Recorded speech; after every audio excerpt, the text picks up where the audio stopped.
menin, rest. That is the first word of the Iliad, the founding text of Greek civilization. Now consider the first words of Genesis. In the beginning, God created the heavens and the earth. One civilization launches its story with a single man's rage. The other begins with the divine creation of the cosmos. These two openings, Homer and Genesis, represent the two root systems of everything we call Western civilization. They pull in opposite directions. They have never been fully reconciled. That unresolved tension is why the West looks the way it does. This video traces one of those roots, the Greek one, from the battlefield of Troy to the city streets of Athens.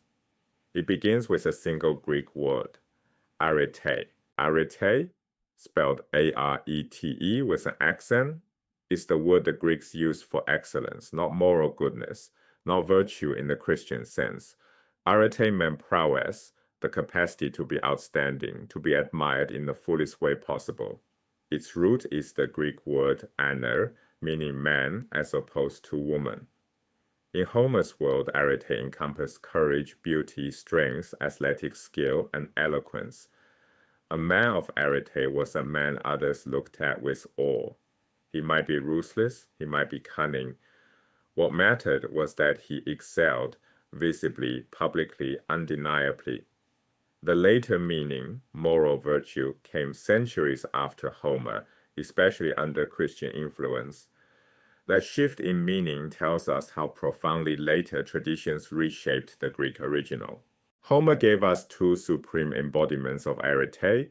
Achilles, son of the goddess Thetis, half divine, represented physical excellence at its peak. The fastest runner, the most beautiful man, the most devastating warrior at Troy. When he fought, armies broke. His courage was absolute, his speed legendary, his beauty the envy of mortals and gods alike. Odysseus possessed every quality Achilles had, strength, bravery, skill in combat, but added something extraordinary, intelligence. Homer called him polytropos, the man of many turns. Wily Odysseus, the man of many devices. He could outthink any opponent, talk his way out of any trap, adapt to any circumstance. Homer honored both forms of arete equally. Cunning received the same admiration as raw courage. Eloquence stood alongside brute strength. The spectrum of Greek excellence ran from body to mind, and greatness appeared anywhere along it. But possessing arete was not enough. It had to be recognized publicly by others. A hero performing great deeds in solitude gained nothing, no audience, no glory. This is because Homeric Greece operated as what anthropologists call a shame culture, fundamentally different from the guilt culture that later shaped the West through Christianity. In a guilt culture, worth comes from within. Your conscience judges you. Sin is a private matter between you and God. In a shame culture, worth comes from outside. Your community judges you. What others think of you is not vanity, it is identity itself. Honor and dishonor are the central moral categories, not sin and salvation. This means community was essential from the very start, not as a philosophical ideal, but as a practical necessity. Without others to witness your excellence did not exist. Every Homeric hero was an aristocrat by birth. Noble families claimed descent from a god. Achilles' mother was the sea goddess Thetis. Odysseus traced his line to Hermes. Birth determined who could compete for glory. The family and the individual were the critical social units. Homer barely mentioned villages, cities, or larger political entities. The world was organized around great men and their households. Yet these fiercely independent aristocrats needed other people. They needed audiences for their feats, rivals to defeat, communities to honor them. The hero alone on a mountaintop was never a Greek ideal. The hero surrounded by those who recognized his greatness. That was the Greek ideal. The tension between individual and community runs through the heart of the Iliad. When Agamemnon, the Greek commander, seized Achilles' war prize, a captive woman named Briseis, Achilles withdrew from battle entirely. He sat by his ships while his comrades bled and died on the plain of Troy. No one accused Achilles of treason. No one invoked a binding contract or an oath of service. His comrades simply pleaded, "We need you, Achilles." Every hero at Troy was present voluntarily, motivated by the prospect of plunder from conquered cities and, more importantly, by the desire for everlasting fame. Achilles had made the defining choice of his life long before Troy. The gods offered him two fates: a long, peaceful life that no one would remember, or a short life crowned with eternal glory. He chose glory. For a man in a shame culture, the choice was obvious. Length of years means nothing if no one speaks your name. But the Iliad does not celebrate Achilles' withdrawal. His rage, that word meaning from the poem's first line, is presented as excessive, even monstrous. When his closest companion Patroclus dies wearing his armor, Achilles returns to battle in a frenzy of killing. He drags Hector's corpse behind his chariot, refusing burial, an act that horrified even his fellow Greeks. Then something shifts. Old King Priam of Troy enters the Greek camp alone, unarmed, to beg for his dead son's body. Achilles looks at Priam and sees his own father. He weeps, he relents, he allows the burial. Even Achilles, the most independent, the most ferocious of all Greek heroes, must eventually come to terms with communal norms. The individual cannot stand entirely alone. This tension between private ambition and communal obligation remained characteristic of Greek life throughout its history. It was never resolved. That irresolution produced something unexpected: freedom. In most ancient civilizations, Egypt, Mesopotamia, Persia, the individual was subordinate to a god-king whose commands were absolute. Rules were clear. Obedience was total. The Greek world operated differently. Competing loyalties to self, to family, to community meant no single authority could claim total control. Where rules are not absolute and the right action is not always obvious, confusion results. But so does freedom. The space between competing obligations is the space in which genuine choices become possible. The Greeks lived in that space. It gave their civilization a dynamic, turbulent quality that set it apart from the despotic cultures surrounding it. Homer's poems functioned as the Greek Bible, the foundational source of knowledge, wisdom, and moral instruction for the entire Greek world. When the Spartans needed to settle a territorial dispute over the island of Salamis, they cited a passage from the Iliad as legal evidence. Alexander the Great carried a copy of the Iliad on his campaigns to conquer Persia, reportedly placing it under his pillow at night. He saw himself as a new Achilles, seeking the same glory through great deeds across Asia. These poems were not entertainment. They were the operating manual for Greek civilization, and their influence persisted for over 1,000 years. Return to those opening words because the pattern extends beyond Homer. The Iliad begins with Menin, wrath, focused on one man's rage. The Odyssey begins with Andra, man, focused on one man's journey. Virgil's Aeneid, Rome's national epic, opens with Arma virumque cano, I sing of arms and the man. Every founding text of the Greco-Roman world centers on a specific human being and the events of his life. Genesis centers on God. In the beginning, God created the heavens and the earth. The subject is divine. The story belongs to the creator, not the creature. This difference reflects two fundamentally different orientations toward existence, one humanistic, one centered on the divine. The Greeks held a humanistic outlook. They believed in the gods, feared divine punishment, performed elaborate rituals, but the core of their lives was shaped by human concerns: fame, honor, excellence, political community. The Judeo-Christian tradition centers on the divine. Human beings matter, but they matter in relation to God, and the Greek approach is fundamentally secular in its orientation. The Judeo-Christian approach is fundamentally religious. Both became pillars of Western civilization. Both remain active forces today. The tension between worldly striving and spiritual humility, between human self-reliance and submission to divine will, has never been resolved. But the Greeks did not only celebrate human greatness, they feared it because they knew what happens when a man forgets he is mortal. The Greek view presupposes that man lives in society. He is not merely improved by community, he is inconceivable without it. Aristotle captured this in a famous phrase, "Man is a politikon zoon," a creature of the polis.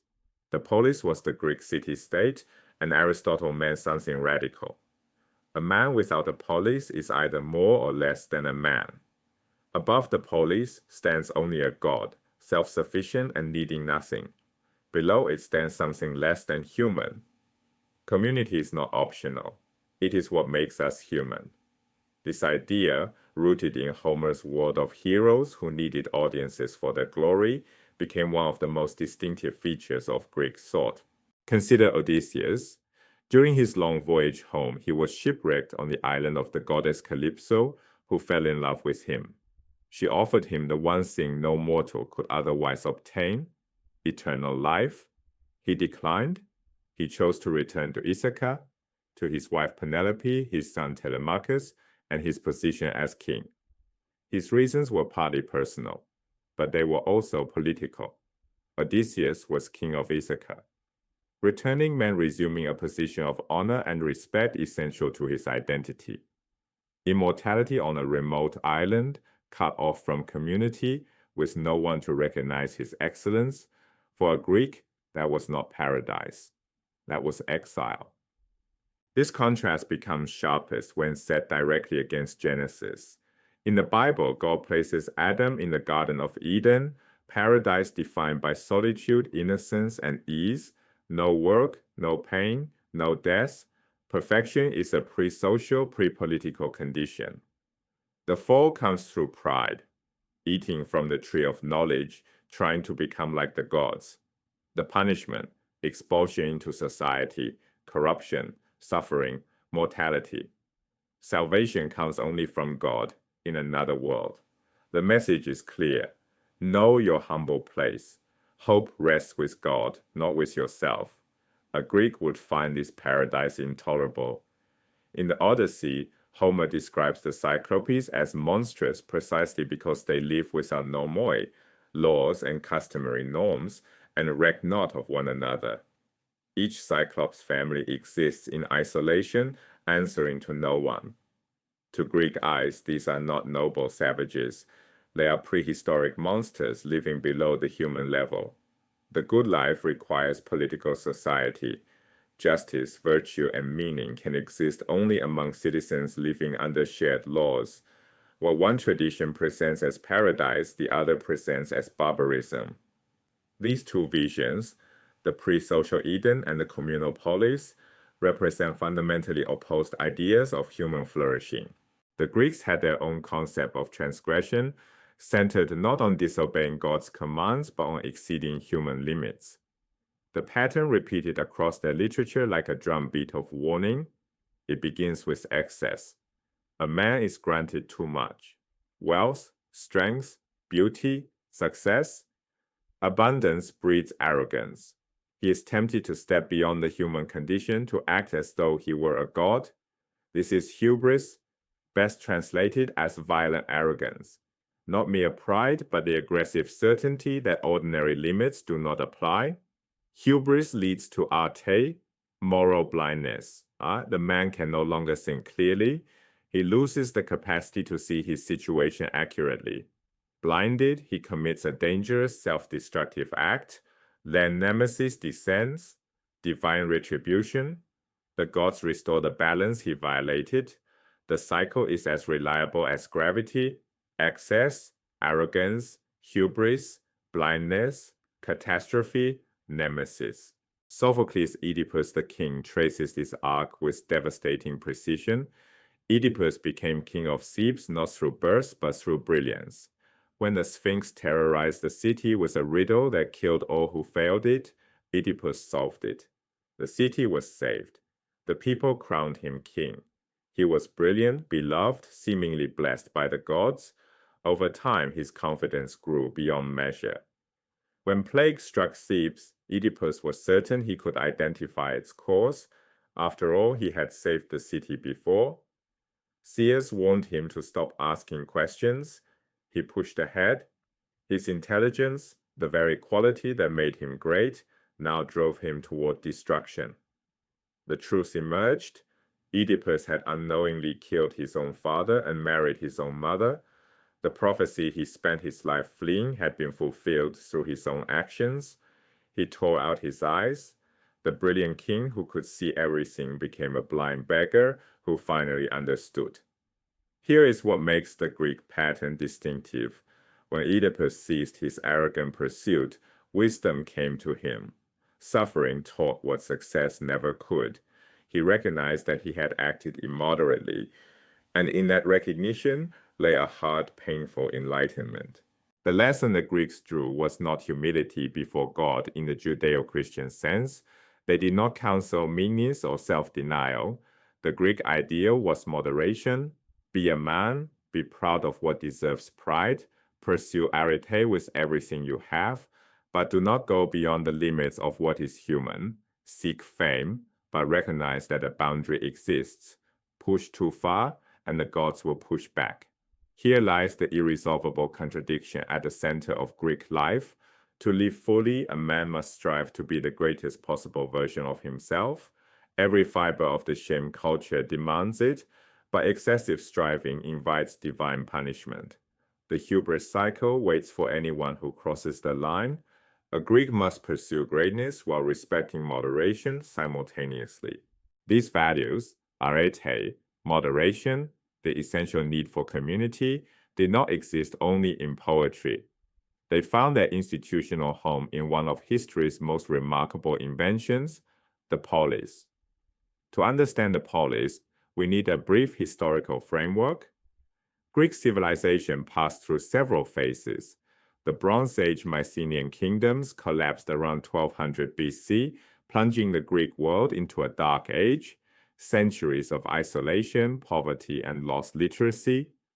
Recovery came slowly through the proto-geometric, geometric, and orientalizing periods. Then, around 750 BC, the Archaic period began, and everything accelerated. The Archaic period ended around 500 BC with the outbreak of the Persian Wars, specifically the Ionian Rebellion at Miletus in 499 BC. The classical period that followed produced the Greece most people picture, Socrates, Pericles, the Parthenon. But the foundations were laid in the Archaic age. The Archaic period brought a burst of transformative developments. In 776 BC, the first Olympic Games were held, a pan-Hellenic event signaling the emergence of a shared Greek identity absent in Homer's world. Around 750, Greeks began founding colonies across the Mediterranean, first at Ischia in the Bay of Naples, then Syracuse on Sicily, eventually reaching the Black Sea and southern France. Most critically, literacy returned, not through the old Mycenaean script, but through a revolution. The Greeks borrowed the Phoenician Semitic alphabet and then improved it. The Phoenician system had only consonants. The Greeks converted unneeded consonant signs into vowel symbols, creating the first true alphabet, one that made reading and writing dramatically easier to learn.